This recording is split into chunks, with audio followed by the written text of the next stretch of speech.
He took 17 secrets with him to the grave, and before they sealed the casket, the undertaker noted something unusual. The dead man's hands, though cold and still for nearly 40 hours, remained clenched so tightly that the knuckles had gone white, as though, even in death, he refused to release what he had been holding.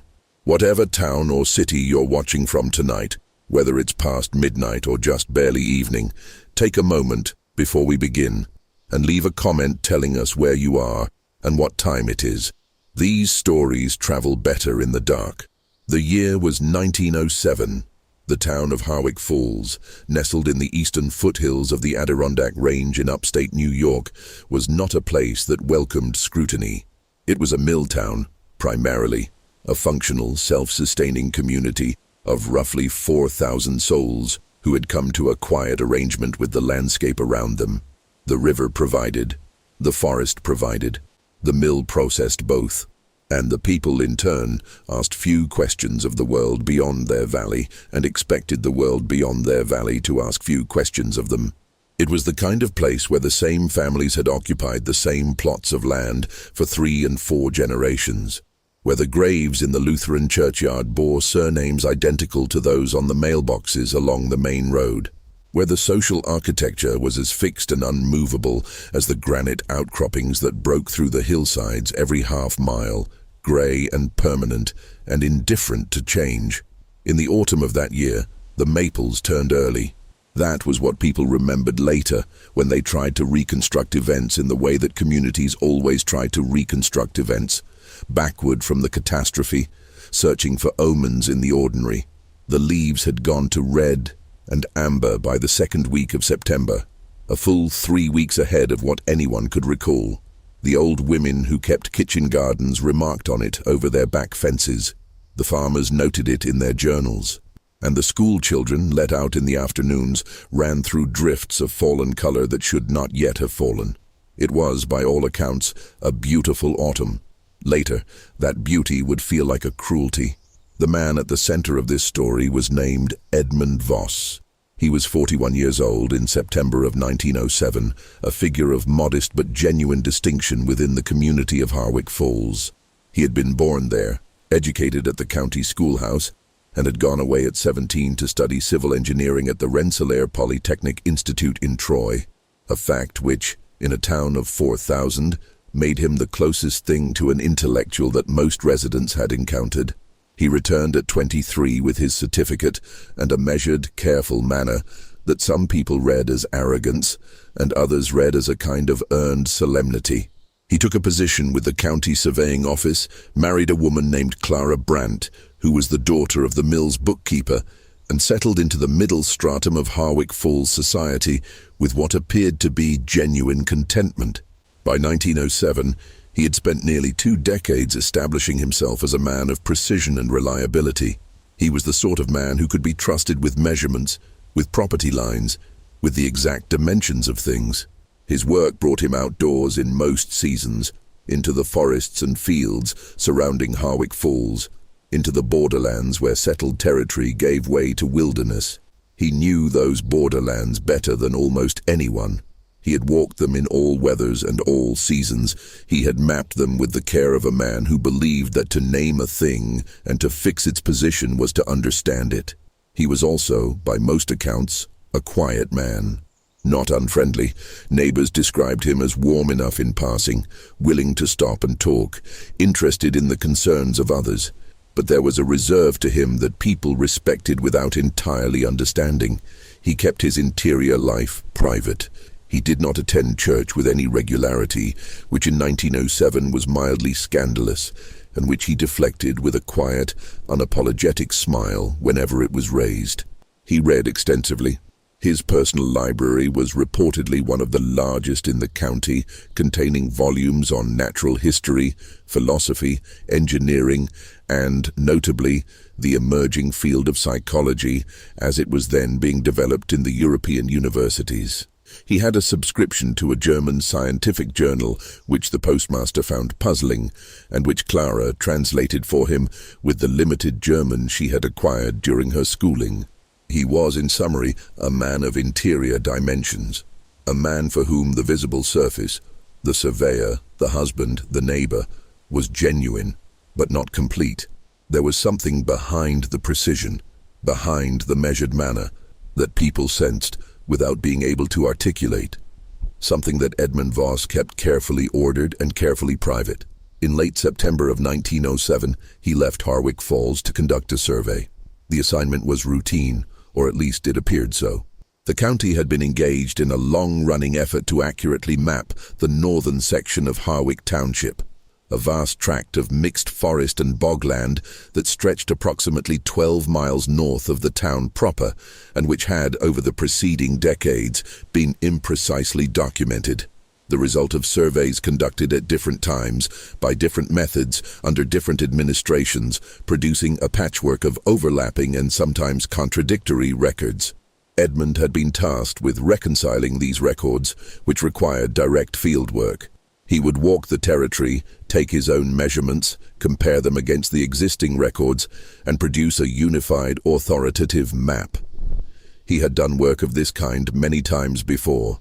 He prepared for it in the same methodical way he always did, reviewing the existing documents, packing his equipment with care, informing Clara of the general route he intended to follow, and the approximate duration of his absence. He expected to be gone between 8 and 12 days, depending on weather and the complexity of the discrepancies he encountered. He left on the morning of September 22nd, a Monday, the air already carrying the first suggestion of coming cold, the sky the particular pale blue of early autumn in the mountains. Clara later described the morning of his departure. She said he had eaten well at breakfast, oatmeal with brown sugar, 2 cups of tea, a piece of bread with preserves. She said he had seemed in good spirits, perhaps better spirits than she had seen in him for some weeks prior. He had been somewhat withdrawn in the days before his departure, distracted, she said, in the way that he sometimes became when a professional problem was occupying him. But that morning, he had been present. He had talked with her about small things, the condition of the root cellar, a letter she was expecting from her sister in Albany, the possibility of having the kitchen repainted before winter set in, ordinary things, the things that fill an ordinary morning. He kissed her at the door. He picked up his pack, his surveying equipment, his walking staff. He turned back once at the gate, she said, and looked at her, not with any particular expression she could name, just looked. And then he walked north up the main road toward the edge of town and disappeared from view. He was gone for 26 days. The first departure from his stated plan came after approximately 2 weeks, when Clara, having expected his return, or at minimum a message delivered through one of the trading posts that dotted the Northern Territory, received neither. She waited 3 more days. She inquired at the county surveying office, which confirmed that his assignment should have been well within its expected duration. She went, as one did in such circumstances, to the county sheriff. The sheriff, a man named Harlan Betts, described in subsequent accounts as conscientious and unhurried in equal measure, organized a search party of 8 men, all of them experienced in the northern woods, all of them equipped for rough country. They departed on October 9th and spent 5 days covering the territory Edmund had been assigned to survey. They found evidence of his work: survey stakes driven at measured intervals, small cairns of stones marking corners, notes scratched on paper and left in a tin box at a waypoint he had apparently established near a stand of hemlocks by a creek. The notes were technical, precise in his hand, measurements and observations consistent with a man doing his job. They were dated through October 1st. After that date, there was nothing. No camp, no equipment beyond what had been left at the waypoint, no further markings, no evidence of injury or accident. No indication of which direction he had gone from that final documented position. He had, to all appearances, walked into the northern wilderness and ceased to exist. The search party returned on October 14th without Edmund Voss. Sheriff Betts filed a report. Clara was informed. The town absorbed the news in the particular way that small towns absorb inexplicable news, with a mixture of genuine grief and private theorizing.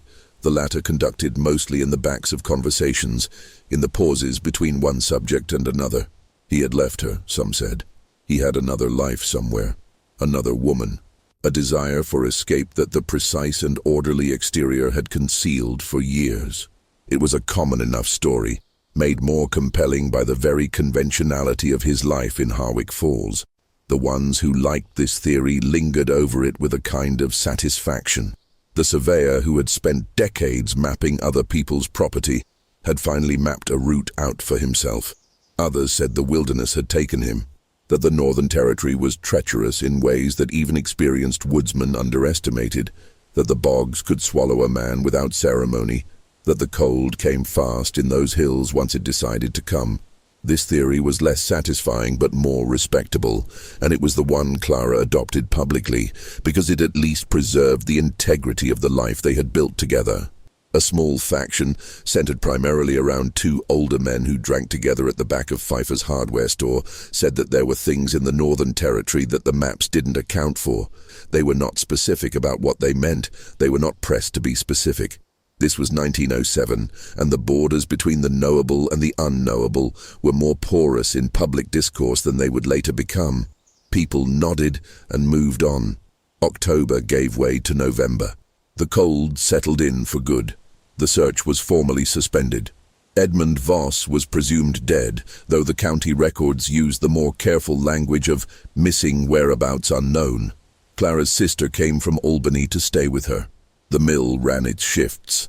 The maples, stripped now of their early color, stood bare and gray against the pale sky. He came back on the morning of October 18th. Not a return in the dramatic sense. No knocking at the door, no sudden appearance in the night. He was found at approximately 7 in the morning, sitting on the wooden bench at the front of the Harwick Falls post office, his pack beside him, his surveying equipment arranged neatly at his feet. He was alive. He was conscious. He was, physically, diminished. He had lost what witnesses estimated to be 20 or 25 pounds. His face was sunken at the cheeks. His clothes were worn through at the knees and elbows, his boots risoled with strips of leather that appeared to have been cut from his pack straps. His hands were chapped to bleeding, and his beard, which he normally kept closely trimmed, had grown out fully and was matted with something the barber later identified as pine pitch. But he was sitting upright. His posture was, reportedly, impeccable. And when the postmaster, a man named George Hale, came to open the post office at 7 and found him there, Edmund Voss looked up, nodded in a measured way and said, and George Hale repeated this to anyone who would listen for the rest of his life. He said, "Morning, George. Is there anything for me?" As though he had simply been away for a weekend. George Hale stared at him for a long moment. Then he went inside and telephoned the sheriff's office, which telephoned the doctor, which sent someone to inform Clara. Edmund remained on the bench throughout, accepting a cup of coffee that George brought him, drinking it with both hands around the cup. Not trembling, people noted, but deliberate, careful, as though he were learning something about the action of drinking coffee that he needed to relearn slowly. Clara arrived within 20 minutes. The account of their reunion is pieced together from multiple sources. George Hale watching from behind his window, a woman named Mrs. Schreiber who happened to be passing on the street, and Clara's own much later account given to her sister in a letter that survived in a private archive. By all accounts, Clara came quickly down the street, stopped when she saw him, stood for a moment without moving, and then walked the remaining distance carefully, as though she was not entirely certain what she was approaching. Edmund looked up at her. He did not rise from the bench. He looked at her for a long time before he spoke. He said, "I need you not to ask me anything yet." And Clara, who by all accounts was a woman of considerable composure, sat down beside him on the bench, took his chapped and bleeding hand in both of hers, and did not ask him anything. Dr. Clarence Moody examined Edmund Voss that same afternoon. His report, filed with the county medical office and preserved in the Harwick County Historical Archives, is a document of careful clinical observation and barely concealed bewilderment. Edmund was severely malnourished, consistent with a period of reduced caloric intake lasting several weeks. He had lost a significant amount of muscle mass. His feet showed evidence of prolonged exposure. 2 toes on his left foot had incurred minor frostbite, already healing. There were multiple cuts and abrasions in various stages of healing across his hands and forearms. His teeth showed early signs of scurvy, but his vital signs were stable. His cognition appeared intact. He could answer questions about his name, the date, he gave the correct date, his location, his professional background. He demonstrated no gross neurological abnormalities. What he would not discuss was the missing 26 days. When Dr. Moody asked him gently what had happened in the Northern Territory, what had occupied him between October the 1st, the last documented date of his survey work, and October 18th, Edmund Voss looked at the doctor for a long time without speaking.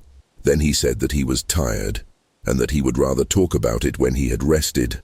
Dr. Moody noted in his report that this response was reasonable under the circumstances, but that he had observed in the patient a quality of deliberate evasion that distinguished it from simple fatigue. He rested. He was fed. He regained the weight gradually over the following weeks. His frostbitten toes healed without complication. The cuts closed. He returned to work at the county surveying office in the second week of November, resuming his duties with the same quiet precision that had characterized his work before.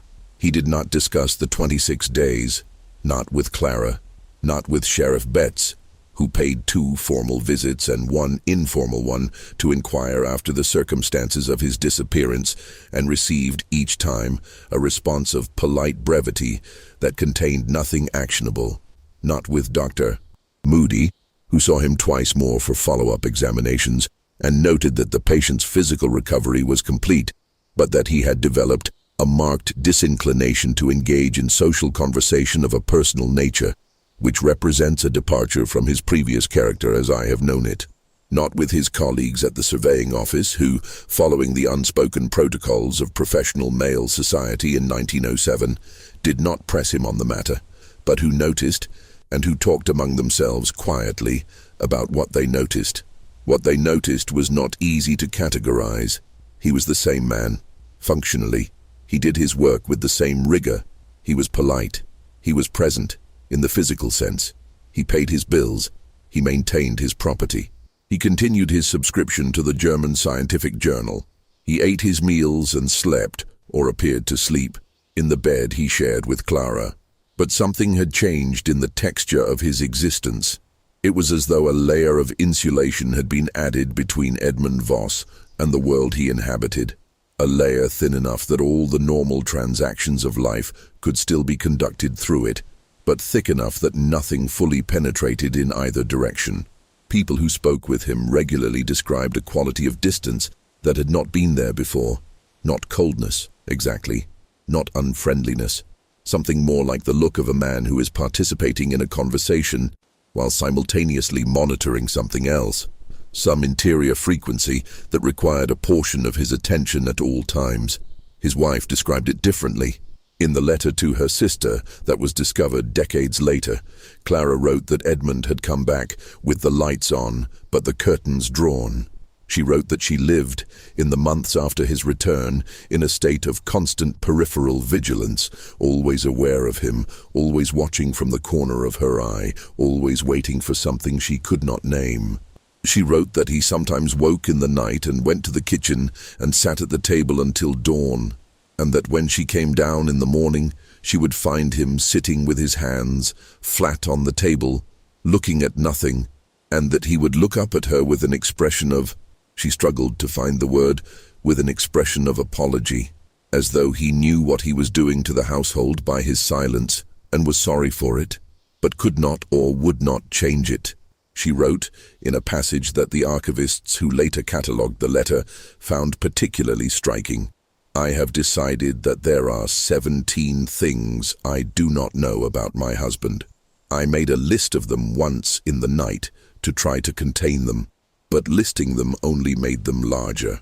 17 things. Whether Clara arrived at this number independently or whether Edmund had at some point, in some oblique way, communicated it to her, is not possible to determine from the surviving record, but the number would appear again. The winter of 1907 to 1908 passed. Edmund worked. Clara managed the household.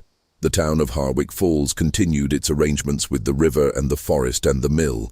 The story of the missing surveyor faded from active community conversation into the category of settled, unresolved things. The kind of story that everyone knows and no one discusses, because discussing it requires acknowledging that it has no conclusion. In the spring of 1908, something shifted. It was subtle, and it is only apparent in retrospect through the accumulation of small observations recorded by different people who were not in contact with one another and who had no reason to be comparing notes. Dr. Moody noted in his journal, a private journal, not a professional record, that he encountered Edmund on the street in April and found him diminished in some quality of physical authority that I associate with him. He appeared to be taking up less space than before, if that makes any sense. And he walked as though he were not entirely certain of the ground beneath him. A woman named Dorothea Lange, no relation to the more famous photographer of the same name, born a decade earlier, who was Clara's closest friend in Harwick Falls, recorded in her own diary that Clara had appeared at her door one evening in May in some agitation, and had sat with her for 2 hours, saying very little of substance but clearly unwilling to be alone. And Edmund's supervisor at the county surveying office, a man named Arthur Price, noted in the office log, the only place where he apparently felt authorized to record anything personal, that Edmund had made 3 significant calculation errors in the month of April, an unprecedented occurrence for a man whose professional identity rested entirely on his accuracy with numbers, errors, agitation, diminishment, the accumulation of small departures from the expected. And then, in June of 1908, 9 months after his return, Edmund Voss did something that no one who knew him could explain, and that he himself never explained. He went alone to see a spiritualist. Her name was Mrs. Addie Hartwell, and she conducted her practice, if practice was the right word, from a room in her home on the edge of the neighboring town of Crestfield, 12 miles south of Harwick Falls. She was not a figure of great local prominence. She advertised discreetly in the regional newspaper, offering what she described as consultation services for matters of personal and spiritual difficulty. She received clients by appointment, in a front parlor furnished with dark wood and heavy curtains. She was, by most accounts, a practical and perceptive woman who made no dramatic claims about her abilities and who charged a modest fee. She had a reputation for discretion. Edmund traveled to Crestfield by the Tuesday morning stage and returned by the evening stage the same day. He told Clara he was visiting the county records office in Crestfield to review some historical survey documents. This was a lie. The county records office in Crestfield did not have the documents he described, as Clara established when some weeks later she quietly made an inquiry. What happened in Mrs. Hartwell's parlor was not recorded by Edmund, but Mrs. Hartwell, who survived Edmund by many years and who spoke to a local historian in the 1930s, gave an account that was preserved in a typescript in the Crestfield Public Library, where it remained largely unnoticed until the 1970s, when a graduate student researching social history in the Adirondack region came across it and incorporated it into a dissertation that was never published. Mrs. Hartwell said that Edmund arrived punctually, sat down across from her with his hat in his lap, and told her that he had experienced something he could not account for, and that he needed to speak to someone who would not immediately attempt to explain it away. She told him that she would listen without explanation. He sat for a long time in silence. Then he began to speak. He spoke for approximately 2 hours. Mrs. Hartwell said that she did not repeat the content of what he told her. This was the interview in the 1930s given to the historian, because she had given him her word that she would not, and because she was a person who kept her word. But she said this, that what Edmund Voss described was not supernatural. She was specific about this.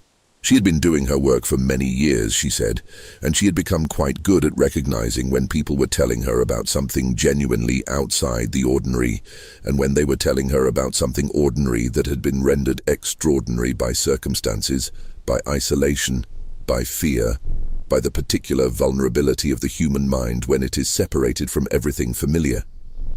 Edmund Voss's account, she said, was of the second kind.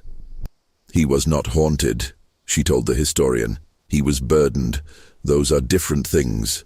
She said that when he left, he seemed lighter in some way, not resolved, not healed, but as though he had set something down briefly, and the brief setting down had been of some relief. He thanked her formally and left her a fee that she described as more than she had asked for. She said that she had seen him once more after that, approximately 2 years later, when he returned to Crestfield unannounced and sat in her parlor again, this time saying almost nothing. He sat for perhaps 30 minutes, accepted a cup of tea, and then said, "I don't think this is going to get better." He stood, left a folded piece of paper on her side table, and departed. When she opened the paper, it contained a list. She said the list had 17 items. She had not read the items carefully, she told the historian, because she felt it was not her place to do so. But she said the list was written in a surveyor's precise, measured hand, and that each item was brief, a few words only, and that the items appeared to be, in her estimation, descriptions of things witnessed or experienced rather than things thought or felt. Like survey notes, she said. He was describing terrain. She had burned the paper, she said, because he had not asked her to keep it, and she had not felt right keeping it. Edmund Voss died on March 4, 1912. He was 45 years old.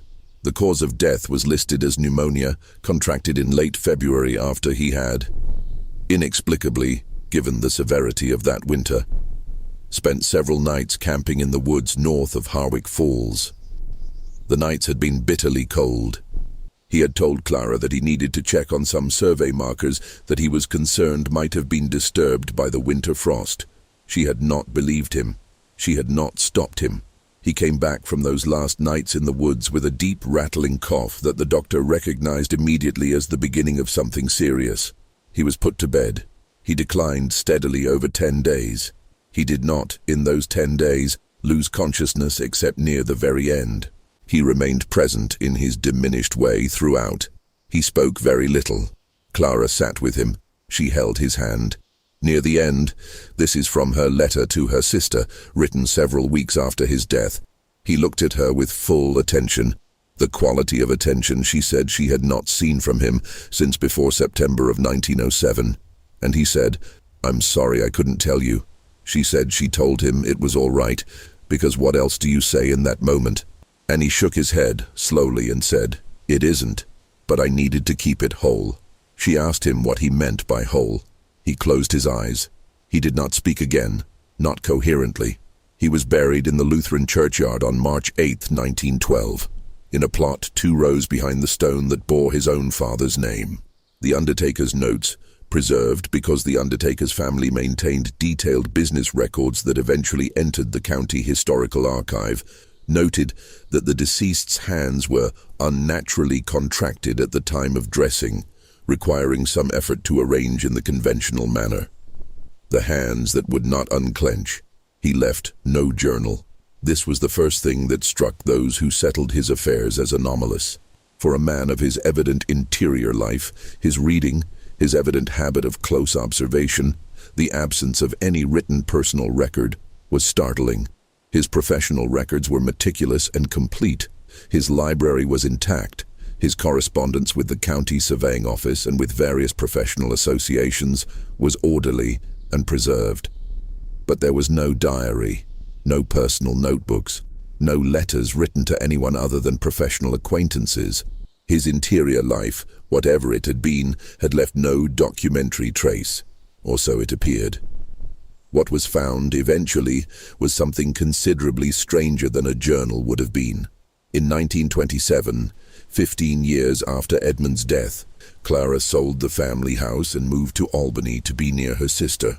In preparation for the sale, the house was cleaned thoroughly, and in the course of this cleaning, a hired laborer removing old insulation from the space between the ceiling of the ground floor and the floor of the upper story, a crawl space accessible only from a small hatch in the back of a closet, found a wooden box approximately the size of a document case. The box was locked with a small brass lock of the kind used on personal correspondence cases. Clara had no key. She had a locksmith open it. Inside, packed carefully in oilcloth to protect against moisture and insects, were a series of items that she catalogued in a brief list that survives because she sent it, with the box's contents, to her sister in Albany, who kept it. The contents were as follows.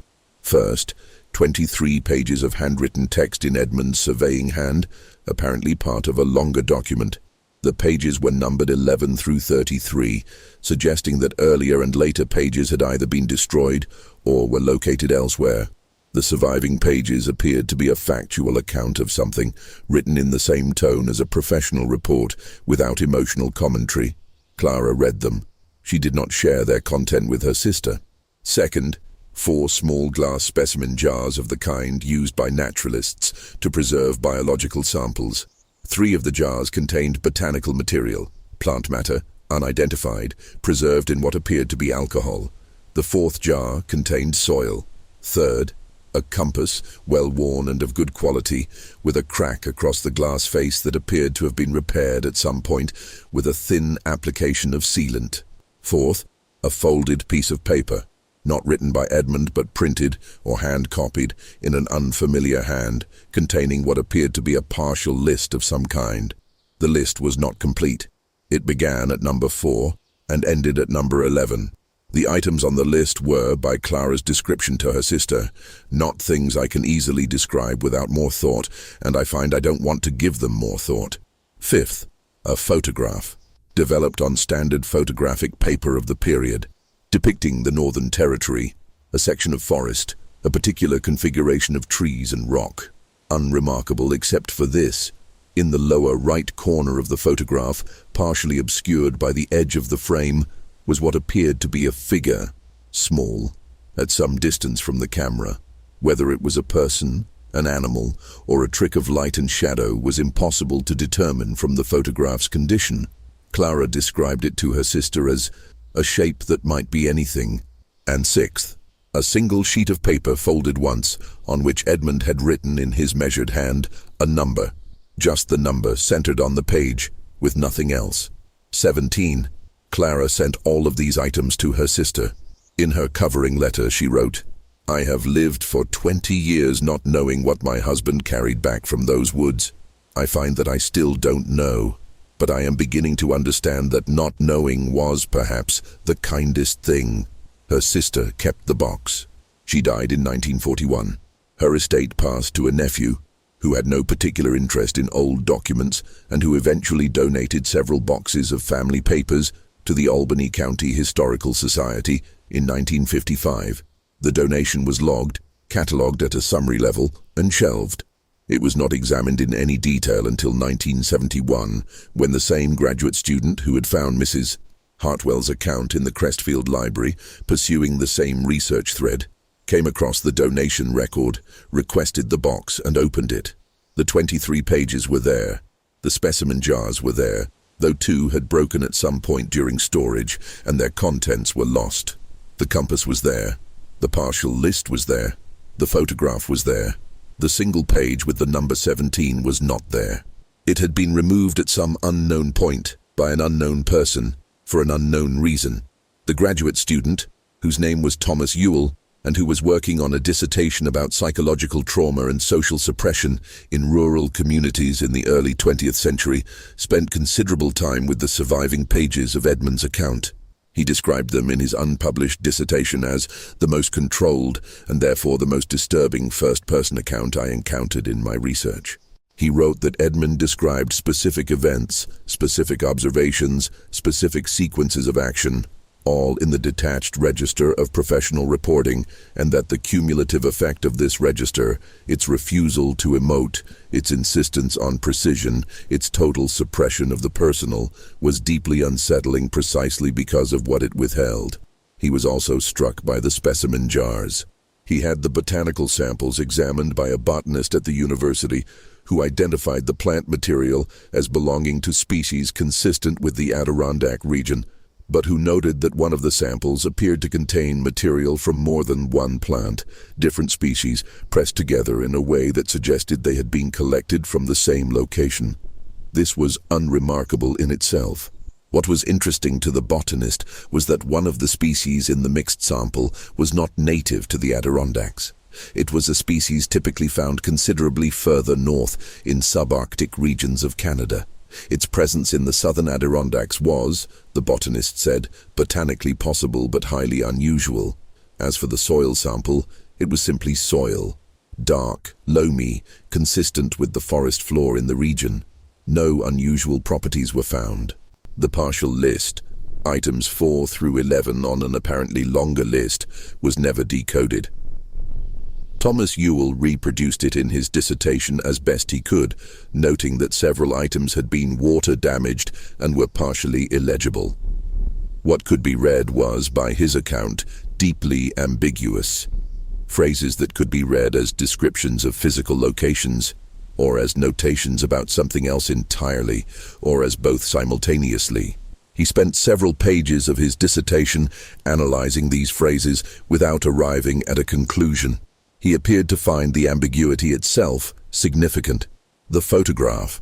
Ewell had it examined by a photography expert who confirmed its approximate date of production, consistent with 1907 to 1910, and who spent some time analyzing the figure in the lower right corner. The expert's conclusion was non-committal. The figure was present. It was of approximately human scale at the scale of the image. It could be a person. It could be a formation of rock and shadow. The photograph's resolution was insufficient to determine anything further. Thomas Ewell never published his dissertation. He completed it in 1973 and submitted it to his committee, who apparently found it too speculative in its interpretive framework and asked for revisions that Ewell either could not or would not make. He left the university program in 1974. He went to live for a time in upstate New York. A brief record of his forwarding address places him in the vicinity of the northern Adirondacks. He was reported missing by his family in the spring of 1975. He was found, alive, physically unharmed but confused and uncommunicative, at a highway rest stop approximately 40 miles from the last address his family had for him. He was hospitalized briefly for observation and then released to his family's care. He subsequently declined all academic correspondence and contact and, as far as any searchable record indicates, never returned to his research. He died in 2001. His research materials, including his notes on the Edmund Voss case, his copies of the surviving documents, his correspondence with the botanist and the photography expert, were donated by his family to a small historical research center in Saratoga Springs. The center cataloged them. They have been consulted since 2001 by 3 researchers, none of whom have published anything about the case. What then can be reasonably said about Edmund Voss and the 26 days he spent in the Northern Territory in the autumn of 1907?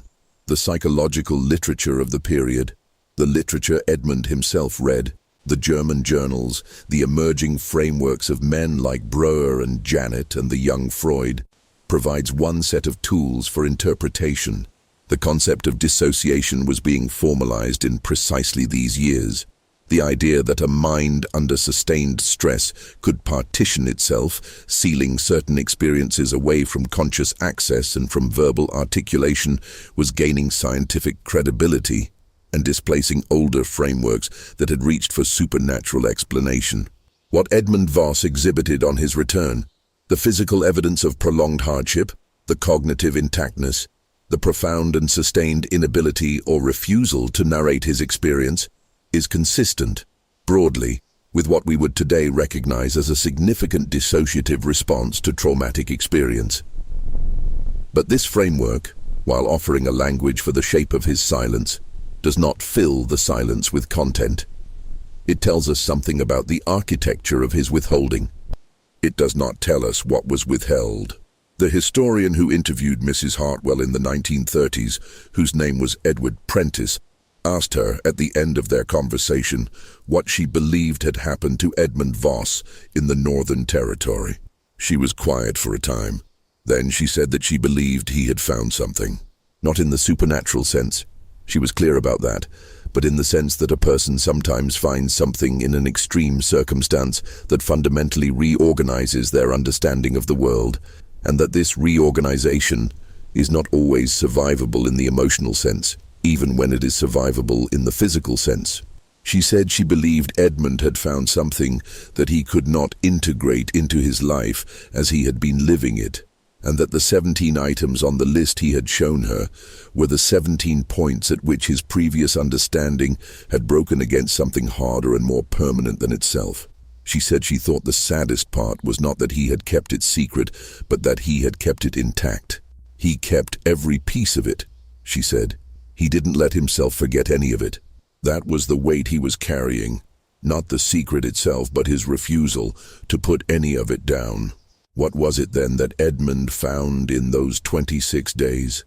The theories that exist are grounded in the physical record and in the particular geography and history of the Northern Territory.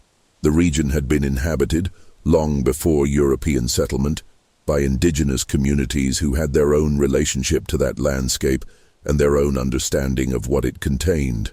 The 19th century had brought various extractive industries to the region, logging, mining, surveying itself, each of which had left marks on the land and on the communities that had lived there. There were, in the Northern Territory, several locations that local records indicated had been scenes of significant violence at various points in the region's history. A failed mining encampment from the 1870s, a dispute between logging companies in the 1880s that had ended badly. Older histories, less well documented.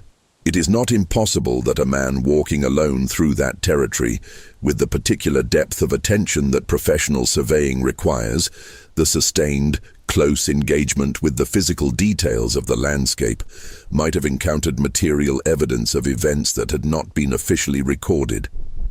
Human remains, structures, documents, artifacts.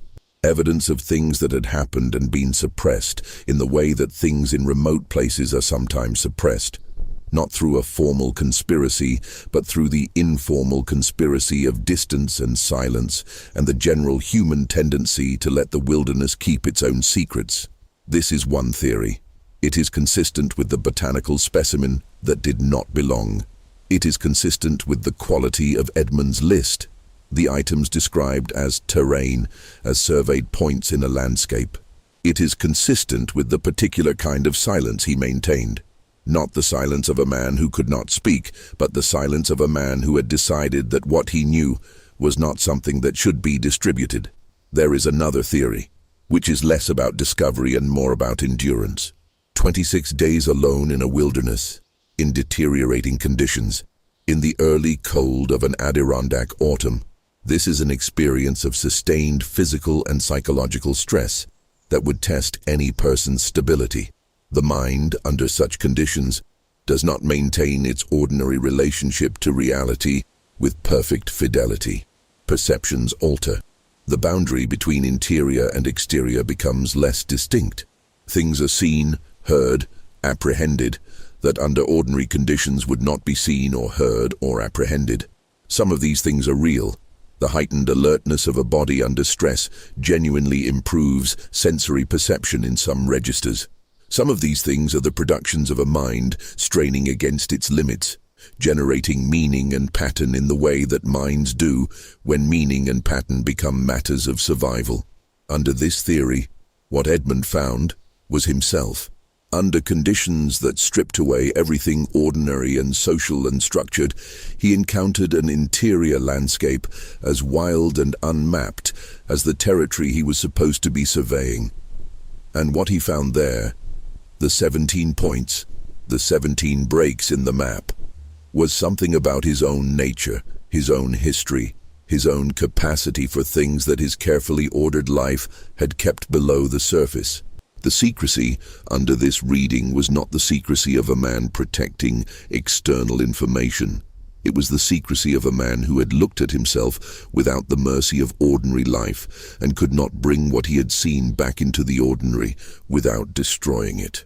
These theories are not mutually exclusive. The most honest thing that can be said about the 26 days is that we do not know what happened during them, and that the available evidence is rich enough in ambiguity to sustain multiple interpretive frameworks without being resolved by any of them. What we know is what we can observe from the outside. We know that a precise and careful man went into a wilderness and came back different. We know that the difference was permanent, that the 26 days did not recede with time, but remained in some form continuously present for the remaining 5 years of his life. We know that he made one sustained effort to speak about it in Mrs. Hartwell's parlor, and that speaking did not resolve it.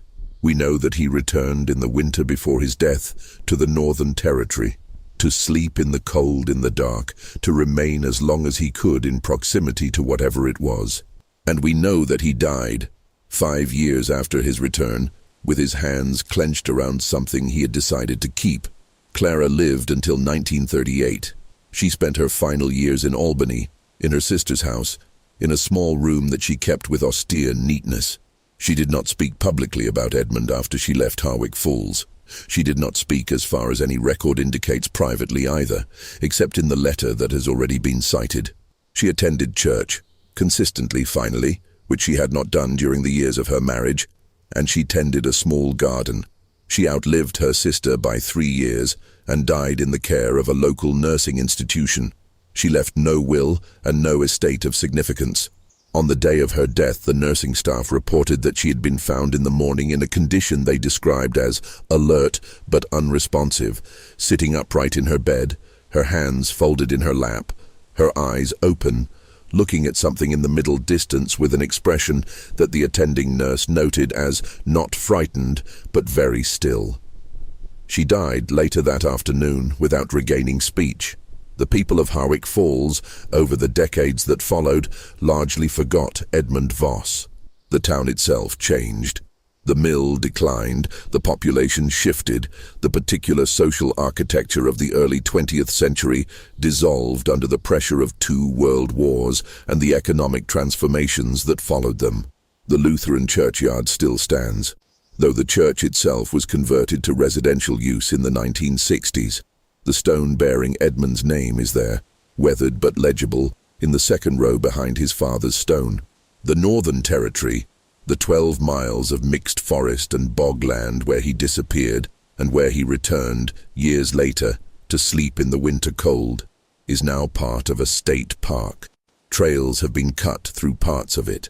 Hikers walk those trails on weekends in the summer and autumn, taking photographs, looking at the maples, moving through the landscape with the leisure of people who have not had to know it under duress.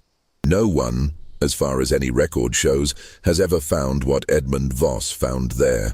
Or if they have kept their own counsel, in the way that people sometimes do when they understand that the world is not equipped to receive what they are carrying.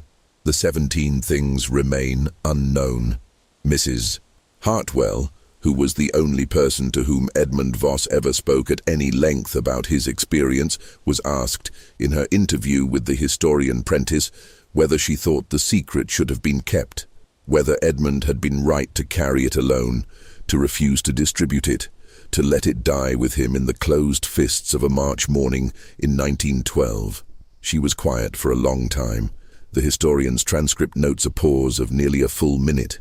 Then she said, "I think he believed it was a kindness to us." Another pause. "I think he may have been right." And whether she meant it as a comfort or as the most disturbing thing she could possibly have said, that is the question that has no answer. And that is perhaps the one question worth carrying forward. Not what he saw, not what the 17 things were, but whether, in some circumstances, in the particular wreckage of some specific and private encounter with the limits of the knowable, the sealed silence of one determined man might have been, in the full weight of that word's meaning, a mercy. The grave in the Lutheran churchyard holds its silence. The hands that would not open are at rest. 17 secrets, still intact.